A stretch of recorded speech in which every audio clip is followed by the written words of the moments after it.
Live action anime, we hate it, right? It never works. Netflix comes along and gets their filthy mitts onto an anime series and makes it into something repulsive. Even before Netflix tried their spin on live action anime, it is not the first time it has happened. We have had multiple Western movies created by using anime and manga, and let's just say you'd be hard pushed to find a movie that was actually okay or better. Why is it the case that live action anime fails? With each new live action series or movie, dozens of memes are created from it. Whenever it's from Japan or the West, live action anime has really all in all been a hot mess.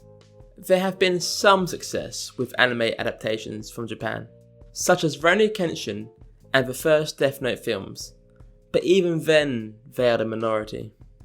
We have seen countless of terrible live action movies, and even though millions of pounds have been lost, production companies insist on releasing more and more.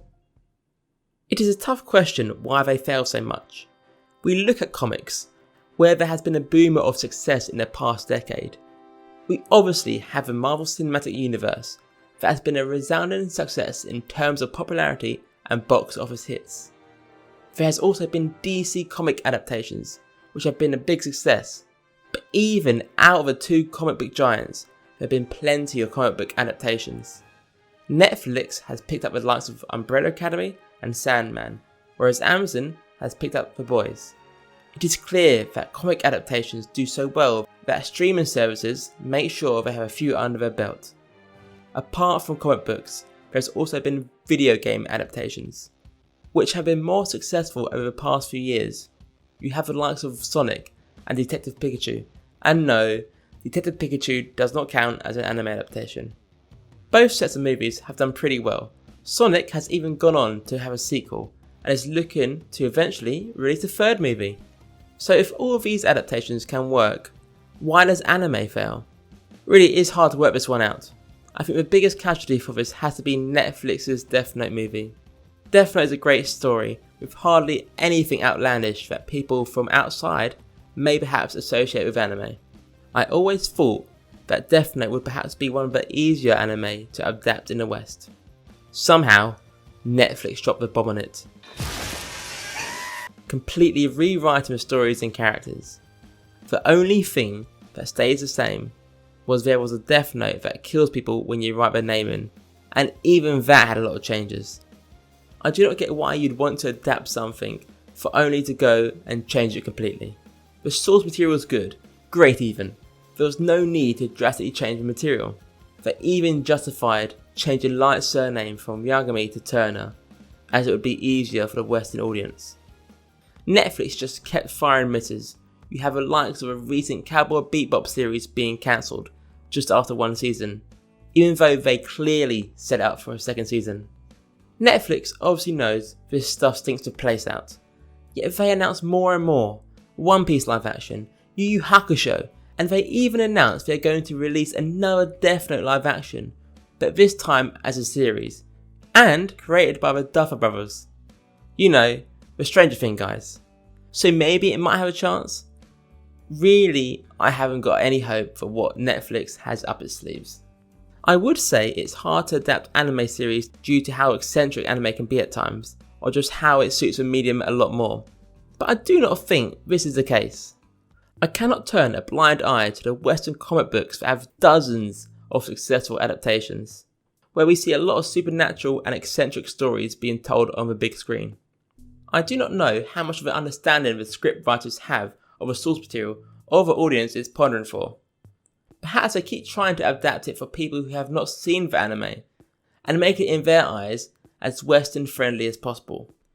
But if they stick to the material, just having it as a live action is Western friendly enough. We all know at least one person who will refuse to watch anime as they see it as children's cartoons, or that they only watch live action. So regardless of the material needing westernising, the most likely case is that more people will watch it. It seems also that the producers of the adaptations feel that the audience perhaps is too stupid to understand that there are different societies outside their own countries. Going back to it, what was the benefit of changing Light's surname from Yagami to Turner? Is it the fact they wanted to base it in the USA rather than Japan? Even so, the name would still work. Are they afraid that their audience will not be able to pronounce the name? If this is the reason, they would know that many teenagers and older already know how to pronounce Yagami, both normally and backwards. Do they seriously not value the intelligence of their audience that badly? Not everything needs to be westernized, but live action needs to show appreciation for the roots it came from. I have no idea why Netflix picked up both One Piece and Yu Yu Hakusho. What was the plan here? Over 100 episodes of Yu Yu Hakusho to adapt to live action, which would suggest they are in it for perhaps 5 or so seasons. But what's the plan with One Piece? No matter how good the sets are shown, no matter how they say that Oda has given his approval for it, what is the idea behind it? Over 1,000 episodes of One Piece need to be adapted surely. Not only that, each episode will cost a lot of money with heavy CGI and different sets that need to be constantly created. How do you even begin to adapt all the episodes or chapters of One Piece into live action? What is Netflix's end goal here? 10 seasons? 20 seasons? It seems already set up to fail. My gut is that it strays away from the source material to make it cheaper and faster paced. I don't think any long running shonen should be adapted for live action. I cannot see, based on what we have previously had, it being sustainable. Saying that, I'm not sure if any live action produced by any of the big companies should be produced. Everything we have seen has sucked. Anime now is in a place where a lot more people in the West are watching it, and you no longer have to watch anime in secret. If live action adaptations have to be done, they have to be done by the right people, by the fans of the source material, to hardly touch what made the story of the anime or manga great in the first place. Thank you for watching. Please let me know what you think of the current state of live action adaptations. Tell me what your favourite live action adaptation is, or perhaps you don't have one.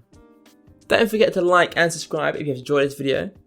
And that is all from me, and I'll see you in the next video.